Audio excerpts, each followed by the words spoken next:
Hello everyone, welcome to the news desk. Rich Hagan sitting alongside Big Z, Matej Zatlkaj from the Slovak Republic. Great to have you with us, Matej. We're going to talk about the role of Eldritch Moon in Standard, and we've got a whole bunch of cards we want to talk about. We're going to quick fire through them, and we're going to start with 5 honourable mentions that don't quite make our Power 9. So why don't we take a look at the honourable mentions for you.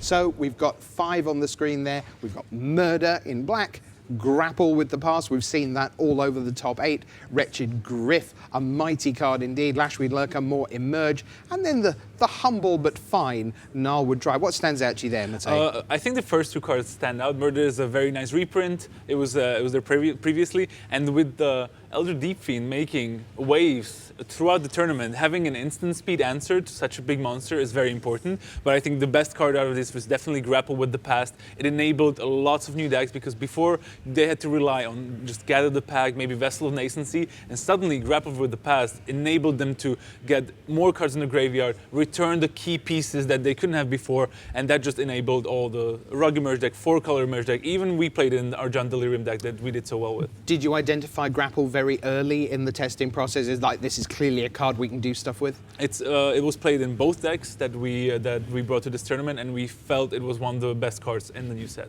Okay, so let's go to our Power 9 then, and we are going to begin. We're going to work our way up. It's time for Bant action, green, white and blue. Here's Tamiyo, Field Researcher. Tamiyo is a great planeswalker. The main restriction is being 3 colors, green, white and blue. That would usually be a problem if the Bant, the green, white, blue colors were not already one of the best decks in the format. So Tamiyo fills a very interesting niche where it's very good at racing, but it doesn't always find its way into the main deck because it's usually the best at when you develop your board early, you want to Tamiyo it up. And so usually, mostly a sideboard card, but it's still going to have an impact. And I expect to see more Tamiyo in the future. Well, maybe you're going to see more Tamiyo in the future in about half an hour's time, because Luis Scott Vargas has 2 Tamiyo Field Researcher in his sideboard, and it's been super good for him so far. So that's our number 9. Number 8 is a little 2-drop. It's a pretty straightforward card. Let's take a look. 1 and a white for Selfless Spirit, the 2/1 that really could. Yeah, it's very underrated. It looks very unassuming. The biggest power in Selfless Spirit is protecting yourself against Kozilek's Return and the trigger when you cast an Eldrazi, being able to protect your board even if your opponent casts a big creature. And also, there's a mini combo between Archangel Avacyn and Selfless Spirit, where you find Selfless Spirit gives you a creature you can sacrifice at any time, which makes sure your Avacyn flips when you want and gets to clear the board and win you the game. Spirits, blue-white Spirits, was meant to be a thing coming in, and it didn't particularly seem like it. We saw Jan Cassander from the Czech Republic deep in the last rounds of Swiss with a Bant Spirits deck kind of thing, but didn't really feel like blue-white Spirits panned out particularly. No, it just has problems with board presence, and the presence of so many creatures with 1 toughness is also problematic against some cards in the format. We saw Weaver of Lightning do a good job on you, Pierce. Yes, we did. That is for sure. All right, so that's our number 8. Number 7, it's a red card. We go to Collective Defiance. That's what we have next. What's going on here, Matej? I mean, Collective Defiance is a card that we as a team, we tried to make it work in some decks. We were trying several ones, but we really didn't feel it had a home because there were not enough good burn spells in the format in general. But I was very happy to see Ken Yukihiro and some of the other players put it to great work in their ramp deck. Sifting through their cards in their hand thanks to Nissa's Pilgrimage, getting them free for us, then you can cash them in for some new cards, and also burning away planeswalkers and creatures. It's super versatile, and I expect to see more of it. After a Pro Tour, when you don't find a home for a clearly good card, do you sort of post-mortem that as a team? Is there an email chain where you say, hey, these are the things we missed, why did we miss them? Does that go on? Yeah, the main thing that we do after the Pro Tours, it's usually there's the standard GP the week after, so we try to figure out, okay, what was the metagame? And we try to figure out what the next one was, because I think the Pro Tour is very specific. It's like the metagame is different, and so on the GPs people take the best decks, but they don't evolve them much. So this is where a card like Collective Defiance comes in, like, oh, maybe we could do some work with this one against the expected metagame. So maybe Portland and Rimini, we're going to see a lot more of Collective Defiance. Okay, we move on. It's time for a big player. It's Grim Flayer. Yeah, Grimflayer also we identified it early as a very good role player in the black-green deck. We had decks just as one of the only 2-drops, or alongside Sylvan Advocate, just like Sam Pardee has in his version, and it's very powerful if you get it on the board very early and it gets unanswered. Just being able to set up your following turns while also enabling Delirium, getting up to a 4/4 is very powerful. One of the few downsides was that it only has 4 deafness, so it's not that great against Languish, which was very present in the format, but still an overall very powerful card. And you can really, that's the advantage of the black-green Delirium deck that was present in this format, because again, just like Lucas's Blowhound black-white deck, you can go aggressive and you can go mid-range, you can go control, and these cards enable you to do that. Well, we're into our top 5 now, and we've already seen one Planeswalker, that was Tamiyo. It's time for not 3 colours, no. This lady is very black indeed. 1 black, it's Liliana, the last hope.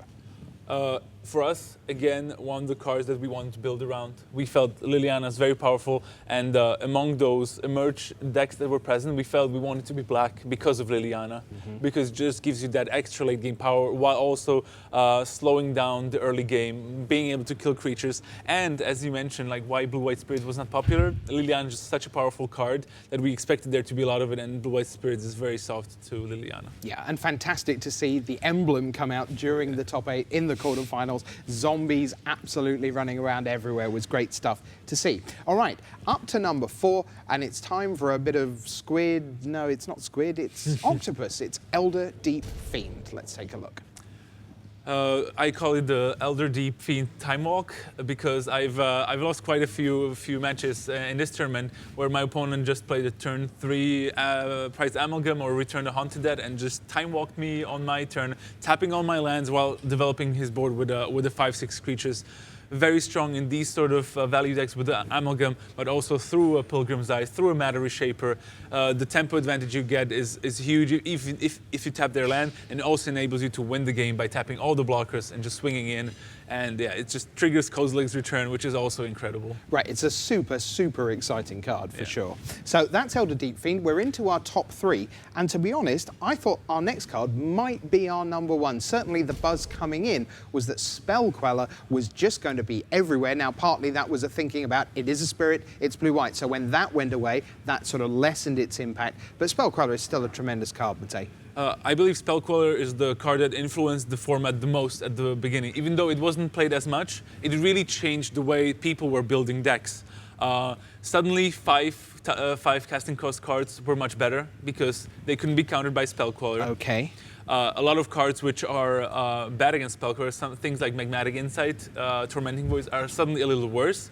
And just in general, like there was a big move to high-powered cards. For example, also Ashkani had a breakout performance just because it cost 5 and Spell Queller is just not that great against it. So, but ultimately it was only had a place in the Bant deck and the Spirits deck, both that didn't perform that well. But we know Luis Scalvari is still in the top 4 with Spell Quellers at the ready. And are we going to see Spell Queller go up or down in popularity over the next few weeks? Give me a prediction in terms of the shape of Standard in the next few weeks. I think it's going to stay around the same. Right, okay. It's going to be a role player, but since there's so much power in the format and the high casting cost cards, I don't expect it to be as dominant as people thought. Okay. Well, you mentioned a very strange sounding name, so here it comes. Our number 2 card coming in from Eldritch Moon. It's Ashkani, Graf Widow with Spider Babies. Yeah, I mean, I play this card and it's absolutely incredible. It's I managed to hold off an Ormondal Profane Prince for at least 20 turns through a combination of Ashkani, Liliana, and so on. And just the ability to also close out games, play around Spell Queller, and just in general being very powerful on its own is great. Also holds of Avacyn, which was also a problem for a lot of decks. Ashkani is an absolutely incredible creature that, as mentioned on the slide, being able to find it with Traverse the Ulvenwald is just so important because it helps you gum up the board and give you more time, and it can also enable some emerge synergies with the Standard Mindbender, Elder Deep Fiend, and so on. It looks like people are going to need a lot of 1/2 Spider tokens in the future of Standard because Ashkani isn't about to go away. This isn't a card for just this weekend. This is a card for Standard moving forward. Yeah, for next year at least. Right. Okay.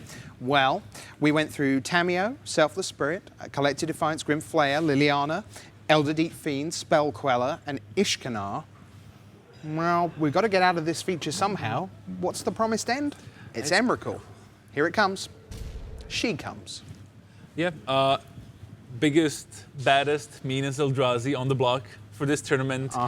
It warped the metagame significantly for some of the reason why Ashkani is great. Emeril is great as well. Fine with Traverse. Filling up the graveyard for Delirium, no problem. Getting 7 mana, 8 mana, Emeril is not a problem. Controlling your opponent's turn and being able to do mean things is just the best thing you can be doing in the format. It's just the best feeling ever when you take your opponent's turn, make him take some damage from Painlands, destroy his own cards left and right, attack into Emeril itself.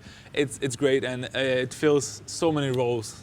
Okay, so I have a genuine question here, but I've watched a lot of Emeril action this weekend.